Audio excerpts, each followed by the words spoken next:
do you actually need property or parenting orders officially done?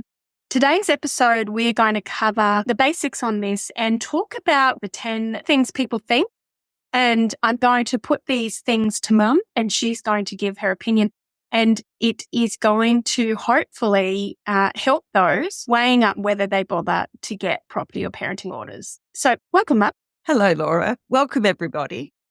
Now, just a reminder to everyone that this is just general education. We are not providing legal advice. Mum is not providing legal advice. This is just her opinion and her thoughts on the matter. And we strongly suggest everybody goes and gets independent legal advice from a lawyer about their own individual circumstances. Yeah, this is just some things to think about. The reason we did this episode is because a lot of these questions that I'm going to put to Mum, I get asked on social media or by email all the time. And we thought, okay, let's just address them on a podcast. Hello, I'm Laura Furiosi, divorced mother of 3, and I'm here with my mother, Lynette Galvin, with 35 years experience in family law. You're listening to the Divorce Course podcast. Through our candid discussions, we hope to help you through your divorce or de facto separation. We will be answering the most commonly asked questions and covering the stages and steps that you will face on your way to freedom. All right, Mum. So there are these things called property orders and parenting orders. And there are a lot of people who think, well, what? We'll ask, do I actually need to get them? Is it actually a thing? And we're going to go through these 10 common things that are asked, and I'd love to get your opinion on them. But can we just quickly just talk about what is a parenting order and what is a property order so that people know what we're actually talking about? Good question, Laura. I think the parenting orders, of course, are how you parent your children. So anything in relation to children, and orders are the things that are made by the court, either after a trial or by consent about kids. Okay. And then property orders is about all your stuff. Okay. You don't have to have a house and a mortgage and stuff to be looking at a property order. It might just be your things, but it does include super. And that's something that a court will make in order to make by consent or after a trial. So just to confirm, what does consent mean? So obviously the judge one is done by a judge sitting there hitting his gavel with his little wig or her wig. But what does consent mean, the other way to get an order? So we all know what the trial is like, and then the judge hands it down, literally tells you what it is. The consent orders are started pretty well the same way with an application to the court. But instead of putting you on that conveyor belt we talk about to a trial, it goes, please will you make orders about our property, or please will you make orders about our children? And here are the orders we want. And both of you have signed it so that you're still invoking the court's jurisdiction, but you're saying, by the way, but we want you to make these orders for us. And we've both agreed. And we've both agreed. Yeah. Right. Okay. All right. So some people have written into us and said, well, do I really need parenting orders and property orders? And the main one we get is we've agreed on everything already. We don't need formal orders. So if you've got an amicable partner and you've sat down, or maybe not amicable, who knows, but you've agreed and you know exactly what's happening with the kids and you know what you're going to do with all your property. Yep. What do you say to those people who go, well, we've already agreed, we don't actually need orders? Yes. So with the children's orders, with children's matters, the court has another way that you can make arrangements for the kids. It's not enforceable. You can't go to court if someone breaches them, but that's a parenting plan. And if you know you're amicable, you know you're not the sort of people to have, a big fight later on about it, then a parenting plan is good enough. It never goes to court. It is a document that you write up yourself. Most of them are handwritten or typed and signed, and that's your parenting plan. If you're amicable, but you want to sort of make sure it's secure, your parenting arrangements, then you do need a consent order with your orders attached. The reason I think you should do something like that is that things change.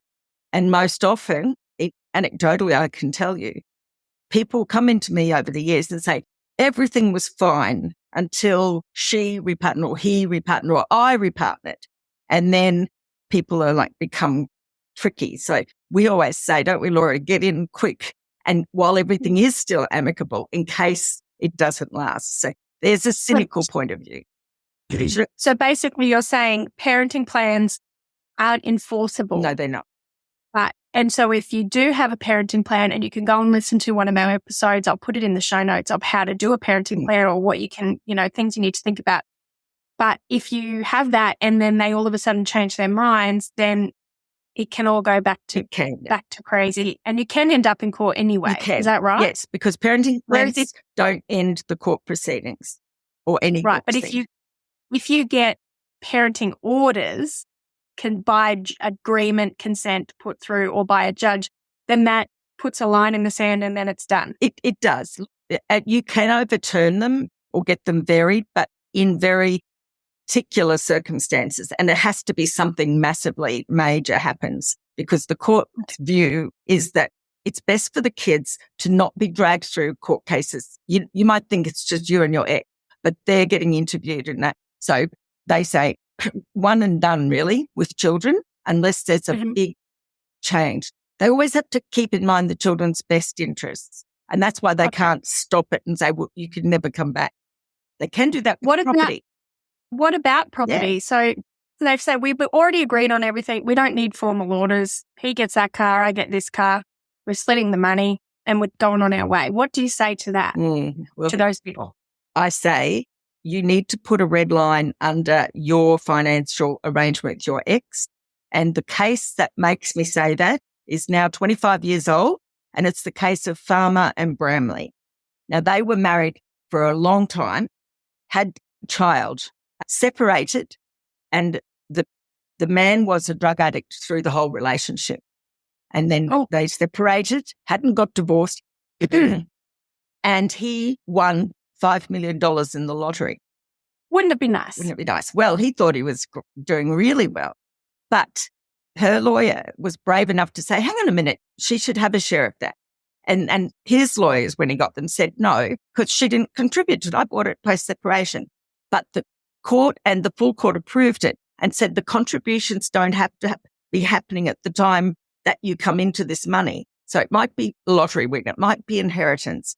But unless you've got your orders finalised with property, it's always sort of open for at least a year after divorce.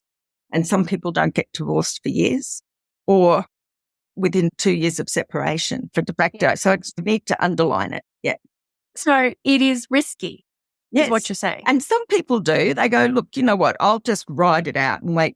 Because at some point the court has to say to people, no, you can't come back to court for property, or no, you're out of time. We don't have the jurisdiction to do your property case. So, those are automatic barriers the court puts up. So with kids, they go, look, we can't ever say one and done with kids, but we can say one and done with property. And if you don't have your one and done, when the property pool is as you left the relationship, if the other side does apply, it's the property that you've got at the time of the hearing, not what you had when you separated. So you may have I see people, they divide the money up half and go, that's it, 50-50. One person wastes it. The other person buys a house and it increases in value. And then the other person goes, can I have my property settlement, please? And the court has to look at all of the assets, including if someone's gone and bought a house and done well with their money. So Woodland and Todd is the case that says it's at that time, and it's the super as well. But there's a new law coming through that is going to have a look at the wastage that person might have done with their money. And there's a chance then they'll get it sheeted back to them. But, So Mum's saying to those people who say, but we've already agreed and we just don't need formal orders, Mum's saying it's risky. It is. Okay, objection 2 that we've heard a lot of is it's too expensive and too time consuming to get orders. And look, I hear you. I hear you. And if you've got a high conflict or manipulative controlling, of course it's going to be time consuming and it's going to be expensive if you're not smart about it. So Mum, what do you say about that issue that people have as to why they don't do it? Yes. I know it's hard. And you probably that relieved that you're out, that you don't want to be thinking about it anymore. I think people are very, it's an emotional toll. Even if you wanted the separation, it still hits you pretty hard. But Yeah. it's not that hard. I mean, if you've got an amicable person, then go and see a lawyer and talk about your proposals or find out that that's a reasonable split. And then do your own consent orders up. We take you step by step through those and how to draw up your orders. So do it yourself. It is a little bit tricky, but not that hard. So I like to think of it as there is a cost involved. Yeah. Like do people think, oh, I'm going to do it. We're not doing anything because it's too costly. Mm. The cost is that later you may end up paying heaps of legal fees just to fight it again. Like Mum said in the Farmer and Branley cases or the Woodland and Todd cases. So there are, plenty of examples of where they've done that and then later on it's come to bite them in the bum. And, to look at it as maybe as an investment into, your peace of mind and knowing that you're future-proofing your long-term protection financially. Yeah, because it's like a business. I know there's a lot of emotion, but if you had a business partner and you were going to divide assets between you both, would you put that in writing? And I worry, Laura, that a lot of people who don't go to a lawyer and don't finalize it are being misled by someone saying, let's not get the lawyers involved. Let's just be amicable. And, and they are being sort of taken advantage of. Mm. So another way to avoid it being too expensive is, like Mum was talking about, you don't have to rely on the judge to make the decision. You can do it at mediation. You can go to mediation to sort it out, which is a lot cheaper than court. Mm. And like Mum said, consent orders. You can do consent orders and you can, as long as you've seen a lawyer to know where you stand and make sure you're doing it right, you can do your consent orders yourself. That the family court has set up a system for self-represented people to file their documents for consent orders and you're one and done. So yes, it can be costly and expensive, but there are multitude of ways. Many of our listeners and our members and the people who've done our course do it easily at a fraction of the cost. Yeah. I like what you said about insurance, because that's exactly what it is. And it's peace of mind if you finish it off and then you know that someone can't pay back. Because people, whilst it's a 2-year limit for de facto separation, if you don't do it in that time, then you will have difficulty with the court. And go and see a lawyer, for goodness sakes. There's lots of circumstances around that. But with a divorce, the time starts where the day your divorce becomes final. But people don't get divorced for years sometimes, years and years. And in that time, everything's changed. And then it has to be taken into account. But you don't have to be divorced to do property settlement. I think that's a big question everyone asks. That's true. You don't have to have mediation to put in consent orders for property settlement if you do agree. That's a good one. We did put that in. No, it's not about it. So yes, you can do all of that, still separated under one roof if you really can bring yourself to do it. So one thing that I didn't mention is Section 90 of the Family Law Act says if any transfer is done pursuant to a court order, Section 90 of the Family Law Act says that the state can't charge you stamp duty. So it almost would pay for itself if you do your consent orders yourself and get that big benefit. If you're the one perhaps taking the house over, you don't pay any sales tax a valid point. And that's the same with cars, swapping cars over in other people's names. You don't have to pay the stamp duty for that either. Section 90 is brilliant because it says anything, any transfer of property. So yeah. And stamp duty is insane. I was only looking at it the other day and I was like, what? That's crazy. Yeah. So, okay, next one. Okay. We're amicable, so we don't need anything formal. And we've already kind of touched on this. We're basically saying amicable can sometimes go south. And we've got a great episode called When Amicable Goes Wrong. So, Mum, do you talk a little bit about that? Yeah, sure. So when it comes to amicable, we're amicable, so we don't need anything formal. I just want to remind everybody that sometimes it feels amicable, but what if it's not and you've just always agreed to everything? Yes. And you've just said yes because you're too afraid. And also, too, the way to find out if it's really amicable is to put it down in writing and get them committed to recording it as the truth. You may find that they are not actually amicable. They're just manipulative and controlling. And the very minute you ask them to sign a document or you say no to them about something like that, they say, let's not get lawyers involved. And you say, look, yes, but I want the court to make an order to finalize. I want to be protected. then you'll soon find out how amicable they are. And if it is actually amicable, I've been co-parenting for a fair few years now, and I know plenty of people who are, and I have seen people co-parenting, something comes up, something unusual that's not happened before, and there's a disagreement over how it's going to happen or what's going to happen. They always can just fall back on what's written in the orders. That's right. And it stops the argument because the orders are the orders. So even if you are amicable, there may be things that happen in the future that you haven't thought about yet that are going to come up, and the orders are going to help you guys solve it without a huge fight. And also, the difference between a parenting plan and parenting orders is they kind of try to think of everything. Whereas I have seen parenting plans are just like, you can have Johnny on this day, you can have Johnny on this day. They don't really touch on everything. We've got a great episode you should go and listen to about parenting orders and parenting plans and what to put in them. So go listen to that. And in our precedent orders, and most lawyers' precedent orders, I think, we always start off with that the children shall spend time with the mother and the father at all times that are agreed. So you couldn't, have extra time or less. But failing agreement, then you set everything out. And I think we've got 12 agreements, haven't we, Laura, in the children's orders and the course, because there's so many things you don't think of unless you're like me, I guess, doing it all day for 35 years. And things like special occasions, Christmas. What about if Monday is a pupil free day? What's going to happen if I'm sick? Who's going to be responsible for the child if the child gets sick middle of the day between two changeovers? So having it in writing just gives you that clarity. Yeah. Well, and stability for the kids as well. I do hear, and we haven't talked about it in this one, but another objection that we do hear is, I don't want to get locked in formal orders because my kids are only little and things will be different when they're teenagers. What kind of answer do you have for that, Mum? Yeah, absolutely, you're correct. But I don't know how the court is going to treat the children growing older as a way of being able to go back to court to get new orders. I think what they're saying is that is foreseeable. You know the kids are going to get older. So put it in your orders. And we talk about up until a certain age. So you might be comfortable up to year 2 or year 1 for some arrangement. Then you might want to change it for the middle school years. Then it might want to change for high school. But you can imagine those things going forward. So you're getting a fallback position for when they're bigger.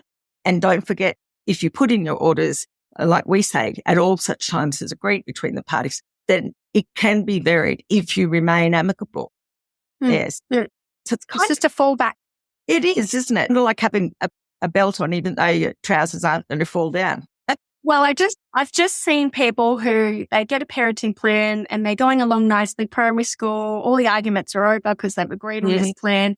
But then it gets to high school and then there's another blow up because who's going to do what? And then there's another fight. And then halfway through high school, something might happen and there's another blow up. So it just is a bit of a safety. And like Mum said, just because it's in the orders if you both agree to change it slightly, you're allowed to. Like you're allowed to do whatever you like as long as you both agree on it. Yep. Now, the next issue that we hear a lot, which upsets me, and, if anyone feels triggered by this, please call 1-800-RESPECT, or you can go to Lifeline and have a chat with someone. But so many people message us and say, I don't want to escalate the conflict. I don't want my ex to get mad. So I don't want to ask for any orders. I don't want to ask for property settlement, or I don't want to ask for a parenting plan. So can you kind of talk us through that? Primary thing is stay safe. And your instincts probably spot on because you've been married before. So I understand you don't want to ask the question or do the thing with children or with property. But I think that in a situation where you're being pressured or bullied, or you don't say no because you know you're going to cop it, so to speak, verbally, I think that leaves the kids a little bit high and dry. And I fear you will end up having the same negotiation over and over again. And maybe because they're stronger and they've got you a little bit down, maybe they'll be taking more and more in relation to children than you are willing to give. So I think if you can, first of all, keep the kids safe. But then I think the best interest of the children is usually helped, I guess, by having a clear arrangement that's in writing. Everybody knows you can give it to the school. If it's even a parenting member, give an order to the school. Everyone knows where they stand. Parents that I was talking about, that I had a parenting plan through primary school. Like I said, it was all fine. And this was, family violence related. There was a DV in place, and this person, really did struggle to negotiate with this other person. So that's why they never got a proper order. But then when it got to high school, then the argument and the abuse began again. And so whilst you may think that it's protecting you from conflict with your ex. By not having one. By not having one, what it's actually doing is prolonging your conflict for as much as long as you've got children. So that is something to keep in the back of your head, that, you can get shuttle mediation. Yeah. You can sit in completely different rooms. You don't have to see them. You can organize it through lawyers. You can get it sorted, and then it's done. And then if it's in an order, you don't ever have to talk to them again. It's just, this is how it is. But if you are too afraid to do that, Mum, what about with property? Yeah, a lot of people do that with property. They don't ask for property, mainly because, in my experience, when they're talking about separation, there can be a person who says, that's it. You're not touching my super. This is all mine. You're not having anything, and, maybe even refuse to move out of the house. And so you can sort of take that on board a little bit, and you can feel a bit downtrodden.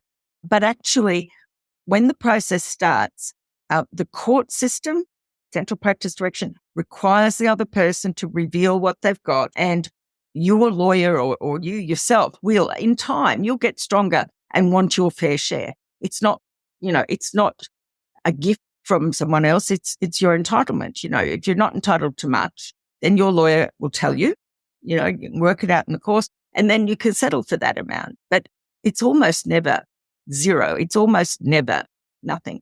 And I always say, if you're going to compromise or actually walk away from it, you need to know how much it is that you're compromising or walking away from. So please go and at least talk to someone. My experience is people forget to add in superannuation when they look at the property pool. And they also, there are sometimes expensive cars, vehicles, things like that matter. Yeah. So I think it's better to have it done and have that line drawn under. So what you're saying is, Mum, for anybody who's worried about upsetting their ex and escalating conflict, is at least go and find out what you're giving up. Go and see a lawyer and find out what you're walking away from. And what I'm saying is, you may think you're avoiding conflict with your ex, but in the future, they, like you've said with property, they can come back. Like if they're a gambler or an alcoholic and they haven't done anything for ages, and they spend all the money and then come back and want more from you, have you drawn that line in the sand? You haven't if you haven't got a property order. So there's a lot to think about there, but go and see a lawyer and call 1-800-RESPECT if you're too afraid to do anything. There's the red flag. And of course, go and see the police if you feel unsafe, of course, but call 1-800-RESPECT and get some support there. Now, the other big one we get is, I don't want to go to court. And I don't think I've ever met anyone who's wanted to go to court. I like going to court. Okay, you're weird. But, Mum, what do you say to those people who go, well, I don't want formal orders because I don't want to go to court? Well, of course, consent orders, when I say you make an application to the court and you attach the document that you've both agreed on and signed as your orders, you don't have to actually physically go to court. You lodge those, and I think you do them on the portal, which is, electronically lodged. A registrar in their own back room called their chambers will have an in tray full of consent orders, and they'll go through them and see if they are just and equitable, which is what the court has to decide. They're not to make any orders unless it's fair. And even though they're consent orders, you two can't make the orders. You have to ask the court to make the orders. And this judicial officer, registrar, they're the ones who either stamp it and go, yes, that's sensible, or they say, oh, I don't know if that's really fair, and they'll send a letter out to you. I mean, if you get your consent orders a little bit wrong and the court rejects them, it's no big deal. They write you a letter and say, can you tell me about this, this, and this? And then you put that in, and then you'll get your orders through. So it's quite dignified not having to go to court. So you don't have to step into a courtroom. Yeah. There's no going to court. It's just emailing them and them emailing you back, basically. And so BFA or financial agreement for property, you don't have to go to court with either at all.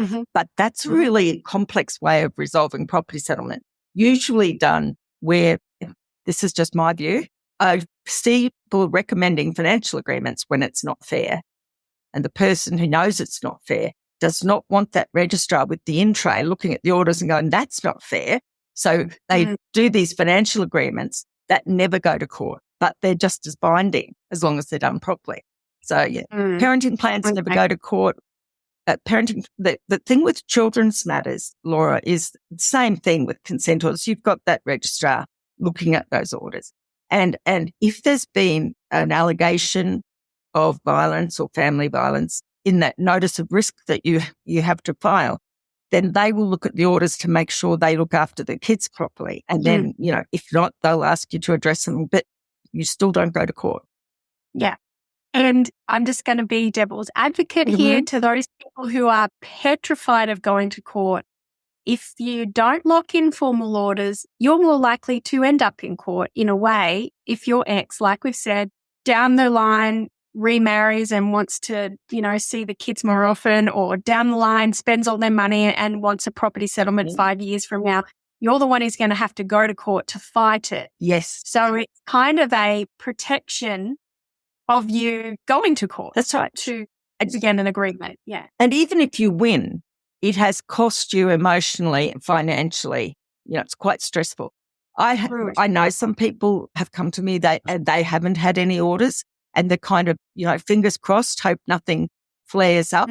But they do spend their time either making sure their income's too low to have to pay child support, or making sure everything's in their new partner's name so they don't have any assets. And what a way to live your life going forward. Yeah. Constantly worried that someone's going to rise up and ask for some of your property or want to change the arrangements. So it's a kind of a gift to your future self, Yeah. And my dream with people is with consent orders, with children particularly, right? You refer to them quite a lot. It tells you what time to pick them up. We talk about in our orders where you collect from school, what do you do if school's closed, all of these things. It's like a little manual for what you do. But my hope is that after a while, it becomes second nature. You are amicable enough, things are rolling on, that it's put somewhere in a file, but you don't have to look at it all the time, It's just in those wobbly first few years. It's like when you go to school yourself or you start a new job and there's rules and guidelines that you have to follow. And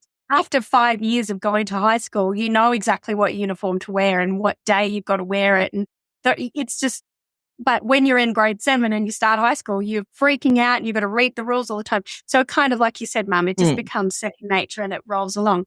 What about those people that say, I don't really own any property, so it's not worth it? You're invited to our free webinar. Whether you're stuck at the beginning of deciding to divorce or you're struggling to find your way through the legal jargon and fear of the unknown of the legal process, we are here to empower you to take control. Join us to learn what steps you can take, followed by a live Q&A where you get Lynn, my amazing mum, and family law accredited specialist to answer your question. All you have to do is go to www.thedivorcecourse.com.au and click on Reserve My Seat. We'll see you there. Hurry, spaces are limited, so don't miss out. Register today. What about those people that say, I don't really own any property, so it's not worth it? Farmer and Bramley, they owned nothing. They didn't have it. That's why they didn't have a property settlement. They had nothing. Right. And and then if there's money comes to you later on by inheritance or by lotto winnings, then, you don't want to have to share that. So there's consent orders, isn't there, that say basically everyone keeps whatever they've got? Yes. Yeah, that's right. Everyone keeps whatever they've got. And it's like a metaphorical red line under the finances of your relationship, and you've got clear air after that. Yeah. You can win the lotto, buy a house, whatever you like, but the other person, the court does really only give every relationship one go at property orders. And they very, very rarely will reopen a property order case. So if you don't own much property and it's not really feeling like it's worth it, you could do your own consent orders and just say everybody keeps whatever they've got, sign here, put it in court, done. I think we've got that clause in it, haven't we? Yeah. We got that in the course. Yeah. Okay. What about we trust each other? So we'll stick to our agreement. Yes. Look, call me cynical, but it may be that I only see people for whom that didn't pan out. Maybe there are people who go, we trust each other, but in property matters, what about that Section 90 exemption for stamp duty? There are strategic reasons. And the other reason is that with property is to draw that red line so you can move forward confident. And with the kids, I understand that you may be amicable, but you are probably negotiating everything every day. Do you want to pick the kids up tomorrow, or can you do this? And it kind of is a bit all encompassing. So I like to have it all written down. And then when there's a change, it's an exception to the general orders rather than negotiating each week. Seen as the past time has moved on, like we've said, people get new partners with children's matters, particularly where they're like, well, why aren't you seeing little Johnny more often? And then they kind of push to see little Johnny more often, which they've never shown any interest in the past. With property, I've seen like grandparents get involved and going, well, you should have obviously got more. So why go and get some more? Like, why don't you go and so there is outside factors. Even if you are trusting each other, there are other people that are going to come into your ex's life and your life that may change your minds about things. Well, also, if you don't do anything about property, for instance, you will never know for sure if you've got a good deal or if it was a good arrangement, because there's none of this. I'll show you my bank statements and superannuation. You show me your bank statements so that everyone's clear on what the assets are. Kind of a bit of a blind lucky dip, isn't it? And I wonder how many times people who've done it amicably, then they're out of time, so they don't have any orders, but they've lost the court window. They wake up and go, how come that person's just bought a new boat or a holiday home? And did I get my fair share? What did I miss? Yeah. What did I miss? You don't want that running around the back of your head for the rest of your life. So that is, so if you are doing consent orders, you do still need to say, okay, well, here's my information, here's your information, and we show you how to do that in the course. Yep. Another thing people say, Mum, and I totally get this, like you think about it, you're separated, you're dealing with maybe moving, you're dealing with the stress of becoming a single parent, just the whole lot is just nightmare fuel. And they say, it's just too overwhelming right now. I'm going to deal with it later. Is there any issues in delaying getting formal orders for things? I think you've got to allow yourself a bit of grace when you're going through all of that, but be careful that you haven't missed an opportunity. So that, for instance, open houses are absolute bane of every separated person's life. It's bad enough if you're not trying to navigate a breakdown of a relationship. And in those open houses, I get it. Been there, I've got it. Throw the laundry in the car and take the dogs for a drive while you have your open house and all of that. But in the heat of all of that and in the stress of all of that, what are you going to do with the proceeds? What are you going to do with the cash that goes into your real estate agent's bank or into your joint account? How's that going to be divvied up? And if you don't know, and perhaps everyone just both of you take 50-50. How do you know that's fair if you haven't gone and had a look? And you might need to say, look, no, we can each have maybe a little bit of money, but I want to leave the rest there so there's enough to settle my property settlement because, they might be other assets and super. So it's hard to focus on those things, I know, but you're doing yourself a little bit of a favour. Have you ever seen where someone sold the house, they've split the money, and then they've used that money to buy a new house, and then someone's come for property settlement and they've had to sell their new house? Yeah. Ooh. Okay. Mum, you haven't touched on it yet, but I'm going to touch on it here. That in delaying, and we've got a great episode on divorce limbo and all the risks that are involved with it, but other issues can come up. So we've heard of things of where their ex has just gone belly up with their business. Then they've all of a sudden got massive tax debts. They haven't been doing their job anymore. They've just completely gone off the rails. But they separated and they did their split, but they didn't do it officially. And then they've ended up with paying half of their tax debt. Yep. So you see that happen? I do see that happen. And the courts is beginning to say a post-separation tax debt that arose after you've separated, that belongs to the person who was running the business, whatever.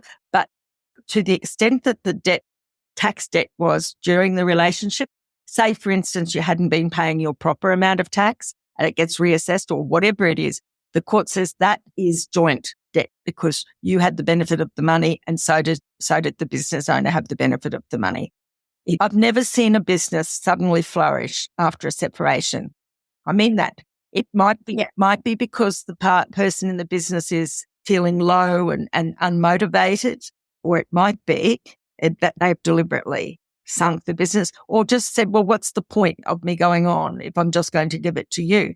And they make these bad decisions post-separation. Very hard to prove. And one of the best things you can do is at least get to mediation, get some disclosure and try to lock in the property before they let it go down the go. And I think, but you can't prove it, but I think sometimes an early property settlement that leaves the person with their business is better for everyone because that person then has an added motivation. You know, if you're in business, you can't sort of be, half-hearted about it. You've got to use your whole heart.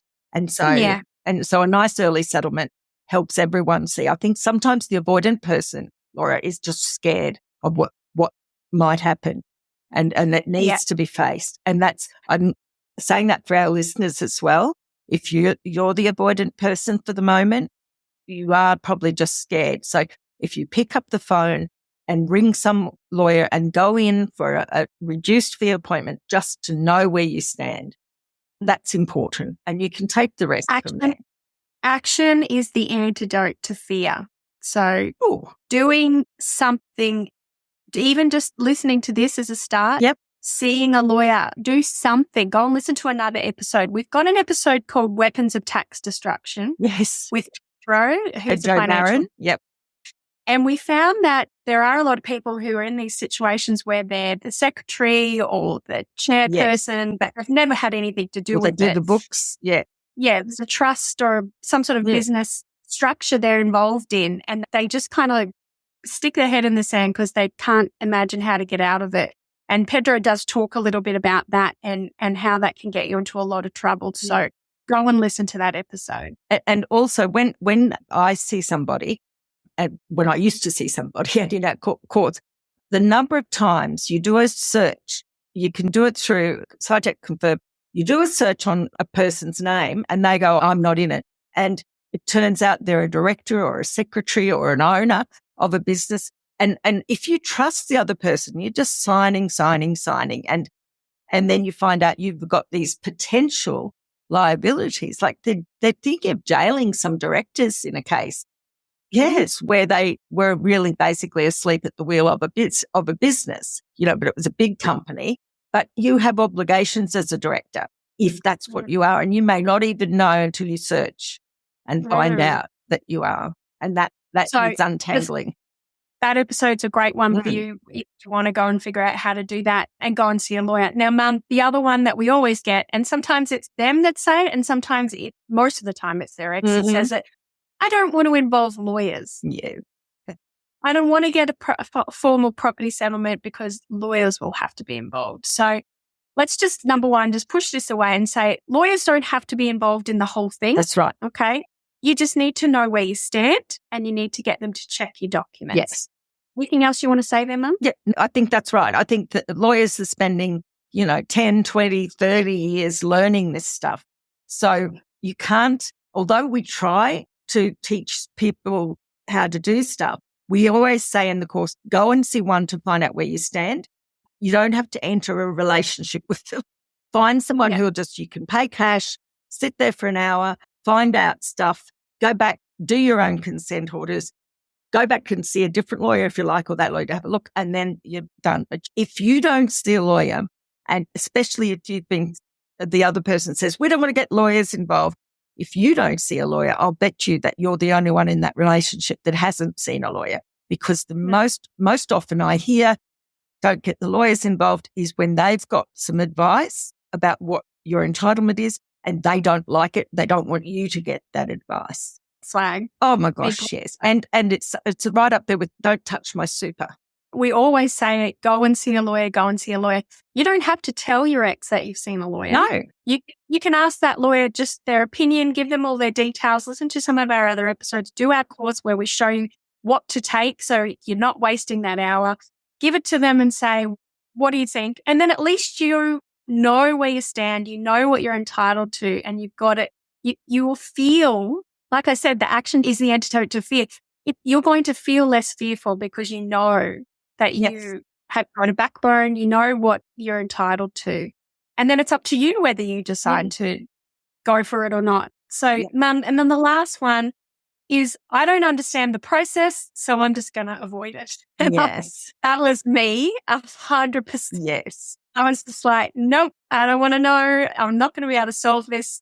I'm just going to stick my head in the sand, even though my mother's a lawyer. It's just not going to do anything. Yeah. Is that a good reason not to get formal orders? No. I mean, like I said, you have to give yourself a little bit of grace because that is a big problem area. You're going through so much, you know. But doing nothing is probably not an option. With children, it's better for them to have something so that you've got it ruled off. And try to think of it like a business arrangement. And if you're going to a lawyer, it's none of your ex's business. It's hard when you've been in a marriage and everything's sort of probably dictated by the person who's told you don't get lawyers involved. But you're a grown person. Go and get your confidential legal advice. Pay for it on the spot. Don't enter a relationship with someone and if you don't want to and let it run out of money, because the statistics are so many more people end up at a final trial self-represented than the ones who start at the beginning. Because if you do engage a lawyer for some of those early stages, that can use up all your money before you even get to the cross-examination part, you know, the big part of the trial. That's right. I ended up having to self-rep a bit because, I did. I spent a lot of money in the early days. And I think a lot of people do that because they don't know what the process is. That's right. If I'd known, this is what you've got to do for disclosure, I would have gone, you know what, I'll do that. That's going to save me that much money. I'll do that. So once you know what the steps are to take, once you know what happens next, you might not fully understand it, but once you know what the process is and the steps are, particularly with consent orders, it's actually way less scary than it actually seems. Yes. And it's a lot easier. And so many people do it themselves. So I think you can rely on legal aid, community legal service. You can listen to our podcast. Yes. You can do our course where we walk you step by step through all the stages. You can, go and see a lawyer once, give them cash and just be like, lay it on me. We've done an episode where we take you through the whole conveyor belt from start to finish. But ideally, if you can stay out of court, if you can get your agreement done and you can create consent orders and you can file it yourself, then you've got the benefits of having formal orders. So, Mum, I'm just going to touch on basically what you've talked about is people need formal orders for financial security, for your children's stability, for legal protection, and for clarity. I think that sums it up, right? I couldn't have said that better myself. Yes. So I think while all of these objections, and I've heard them and I've said them, particularly I don't want to go to court, it's funny that they're basically the flip. Like, I don't want to go to court, so I won't do formal orders. But then these people who end up being the ones that go to court, or I'm trying to save money, so I don't want to get formal orders. And then the ex comes back and they end up having to spend all this money to fight them. So it's kind of like this weird what do you call it? Oxymoron. Yes. Oxymoron. Yeah. So, and I think, like we said, there are so many risks involved. So you need to make sure what Mum has said is make sure you know what you are walking away from if you're not going to do this. At least do that for yourself. Huh? Yeah, I think so. And look, sometimes you walk away even though you're entitled to some more money, and you do that because of your own peace of mind and the uncertainty of dragging it out and all of that. So no one's going to judge you for agreeing to something less than you're actually entitled to, because when you take into account the delays, the expense and the uncertainty, you may be prepared to lose some money for your peace of mind. And so don't feel bad if you're settling for something less, but as long as you know what you're giving up. And I also want to say, don't feel bad if you are feeling like it's all too much, because I was there, Mum, you've been there. Yeah. And of course, in the early stages, the last thing you want to do is any of this. Yep. But you can do some things, like we've got a before you go checklist. If you're still in the super early stages, you could at least start gathering documents together. You don't even have to tell your ex you're doing that, to at least have that to the side so you're ready when you're ready. But don't let it go too long, because then that it gets messy. Yes, it can. I think that sometimes we called it, I think, Laura, and we're hoping for the best, but planning for the worst. So when you're in a couple and you're managing and you're kind of muddling through, you may have an inkling that it's not going to work, but you're still hoping. It's probably time then to just start getting your ducks in a row. And a lot of people would come and see me, if I separate, what's the circumstance? What happens? So I feel for everyone in those early stages. I feel for everyone who thought it was all over and they haven't got it finalized. And now we're saying, you know what, mate, you've got to go and finish it, get it done. Yeah. But you'll feel so much better when it's finished. So obviously everybody's situation is different. We've just covered some main comments, emails that we've received over the years that always crop up. And I'm just like, I hope not many people are thinking these things, but I have a feeling they are, from the Facebook comments and the Instagram comments. So we wanted to try and broad brush approach, get the message out there on a megaphone. If you've got someone who's about to get separated or is going through a divorce and you're listening to this yourself, do them a favor and send them this as well. And I think all of us together, if we can educate each other and help each other out, the process can be a lot less horrid. Should we do a review? I feel like we haven't done a review in ever. Okay, if we do a quick. So this review, we've been a little bit lax with our reviews recently, guys. I'm so sorry, but we are going to be choosing a review once a month on Spotify, Apple, or YouTube to get a free call with Mum. So if this person is you, Noodles DL, and she or he wrote, I've been struggling with the mediation process, and this podcast is helping me get prepared with some invaluable information. I'm right now getting started on writing my document on coercive control that I can hand out to lawyers and mediators. So thank you. Big smiley face. So thank you, Noodles DL. Thank you for the review. I hope that your mediation goes well, and I'm sorry you had to write about coercive control. If anyone wants to listen to that episode, we've got a great episode on documenting coercive control. You can go listen to that. That's a free call to that person. So if you can email us at thedivorcecourspodcast@gmail.com, Noodles DL, and we will organize. Right, cool. All right. And if anyone's interested also, we've got the webinar coming up. That's right. I'd like to register to come along and have a chat with Mum and me and learn a little bit more and educate yourself even more and take some more action to take more fear away. Register for the webinar. Go to thedivorcecourse.com.au and then go to register for the webinar. And we'll see you there. Okay. Bye, Laura. Thanks, Mum. Bye, everyone. Bye. If you found this podcast helpful, we'd love it if you could rate, review and subscribe. By doing so, you are spreading the word to help someone else just like you.